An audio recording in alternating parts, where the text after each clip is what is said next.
I hope everyone has already settled down. Shall we move forward, please? Okay, our next session is on national entitlements. There is no benefit if there is no implementation. This session will be conducted by Mr. Javed Chaudhary, former Health Minister, Minister of Health and Family Welfare Union of India, and Ms. Jashodhara Dasgupta, Coordinator, Sayu.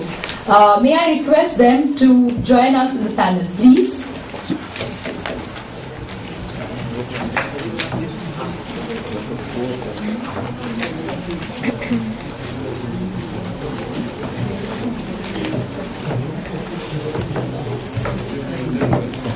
I would like to hand over to Mr. Javed Chaudhary. Sir,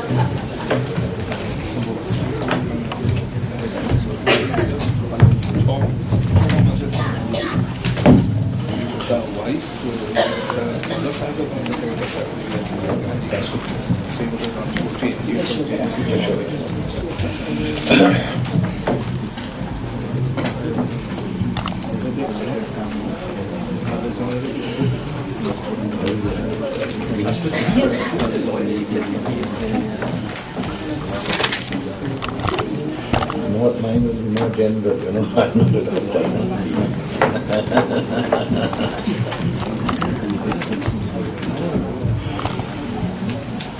Friends, may we begin this session? Now the title of the session is National Entitlements. There is no benefit if there is no implementation. Well, actually this is really a truism, because no matter what rights we have, what arrangements we have, what public health system we have, if there is no access, there is no benefit. And that is the tragedy of the country. Now, at the outset, I must say that I am not either a lawyer or a doctor.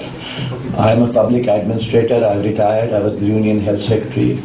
I have a continuing interest in public health, and it is in that capacity that I am here today. Now, good afternoon, everybody. I am Shamik. I am an advocate from HRLM. I'll be with you in this session. Okay, and then you might introduce yourself also. Hello everyone, my name is Jashodhara and I am with an NGO called Sahyog that's based in Lucknow in Uttar Pradesh. I'm also part of a group called the Health Watch Uttar Pradesh, which was part of some of the litigation that was discussed this morning. And here I am with some colleagues of the National Alliance on Maternal Health and Human Rights.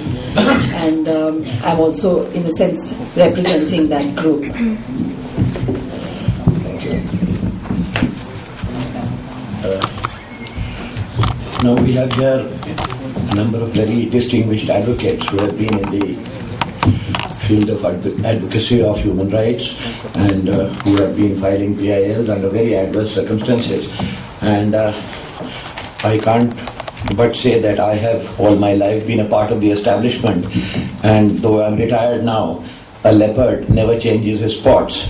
But the truth of the matter is that in any effort in the social sectors, whether it is the establishment or the civil society or the professionals from various other groups, basically they are aiming for the same objectives. They may have been on different sides. There is a dividing line which should not be there, and I will try and give from my viewpoint my perception as to how NGOs, advocates, people working in the field can, to the extent possible, extend the outreach of interventions to establish health rights amongst the community. Now, as I see it, it is a reality in this country that there is no explicit constitutional right to health. Explicit. Yes, I know that there are several orders of courts, the higher courts, High Court, Supreme Court, whereby certain types of rights have been established, but it is not explicit. And certainly there is no statutory right. There is no statutory right. Now, as I see it as a citizen, the Constitution, which is an excellent one and which has stood by us very, very well, has certain broad features. In a broad sense, it covers, in a broadband sense, it covers all the requirements of a democratic society. And the various fundamental rights are there, and other constitutional rights are there. But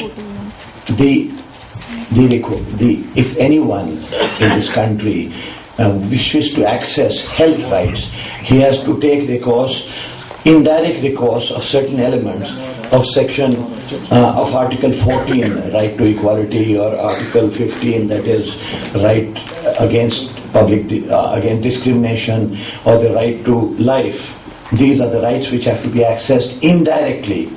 There is no explicit right to health. Now, I think while the macro rights which exist in a broadband sense in many provisions of the Constitution are very desirable and have helped us very greatly.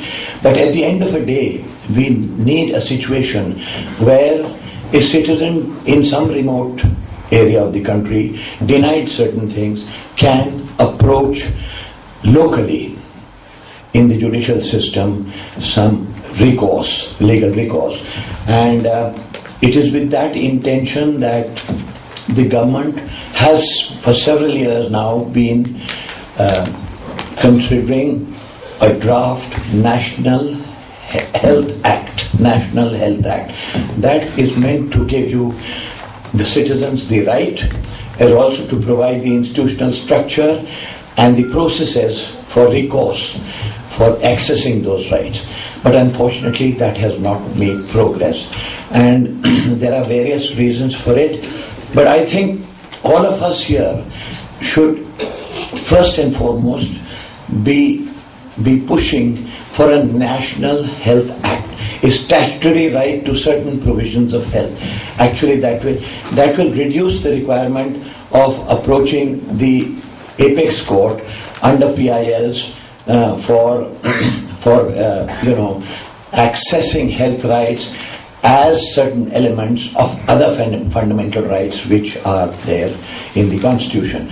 And it has not made progress, I think, for several reasons. In our over-enthusiasm, what we have done is that the National Health Act tries to provide everything to everyone. Now, if you try and have a statutory provision for everything to everyone, then in the end we will get nothing. Our country, the status of the health status in our country is very, very, very, very rudimentary. And suddenly one day we have a law which entitles the citizens to everything: primary health care, secondary health care, tertiary health care, immediate delivery. It is not going to happen. Secondly, the whole problem with the draft National Health Bill has been that it tries to centralize the powers. Now, why does it try to do it? It claims that the states have not been taking enough interest in it. Well, the fact of the matter is that service delivery in the health sector will only be in the states. This is too large a country, too disparate a country to be controlled from Delhi. And under the Constitution, under the division of authority, the right to provide service delivery lies with the states. And certainly it would be resented by the states if these rights are withdrawn in any sense, and moreover it would not be in anyone's interest, because these responsibilities cannot be discharged in any sense by the central government.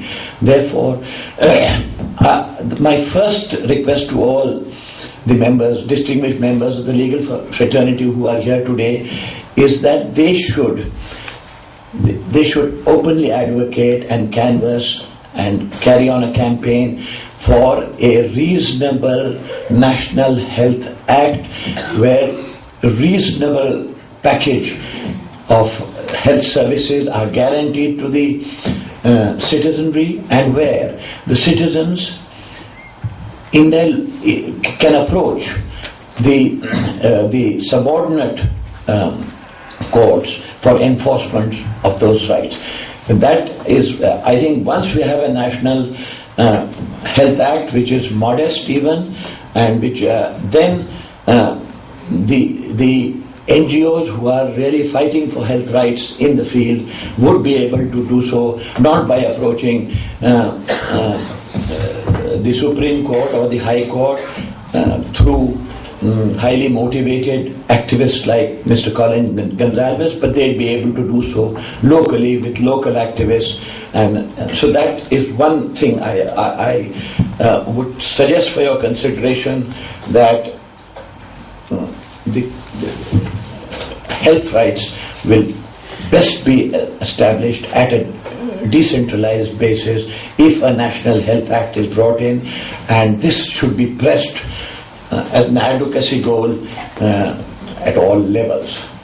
That is the second. In my comments, I will make certain suggestions as to what sort of issues can be raised through PILs by advocates and activists in the field, which would have far-reaching impact and which also would qualify for intervention of the higher judiciary as PILs. You see, now one thing which is very well known to anyone working in this sector is that there is a great deficiency of statistical data on the health status of the country. There is almost no worthwhile data at all. That is what makes it difficult, on the one hand, for the government in the health sector to push its case. You know, the government of India works in many sectors, and the health sector, the education sector gets very poor priority.